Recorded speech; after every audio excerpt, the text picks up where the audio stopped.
Question number 9. Which of the following is not true about anti-foundationalism? Now, as the term suggests, this is one philosophy that rejects any kind of foundational approaches. They reject, number 1, metaphysical ideas. Number 2, any kind of foundational principles or any kind of foundational approaches that explain the idea of absolute truth. Okay. Now, for example, if you look at philosophers like Nietzsche, or if you look at philosophers like Stanley Fish, these are some of the notable anti-foundational philosophers. If we try to consider all these options one by one. Now, what did I say? Keep that in your mind that it rejects any foundational principles that explain the idea of absolute truth, right?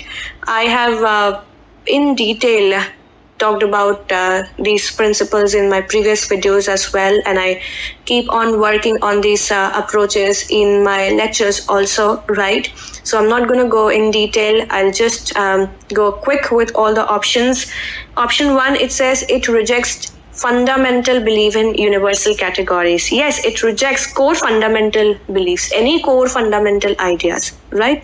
So this is not a right answer. Option 2, it relies on continuing ethical inquiry without any universal system. There is no universal system here, right? Since it rejects all kinds of fundamental approaches that explains the idea behind absolute truth. Then option 3, it is morally relativist. Yes, it is absolutely relativist, right? It recognizes self-evident truths and reports of sense data as basic. No, it does not recognize any self-evident truths. No. The word itself, self-evident, since one can understand that only when one acknowledges metaphysical ideas, and anti-foundational approaches completely demolish that.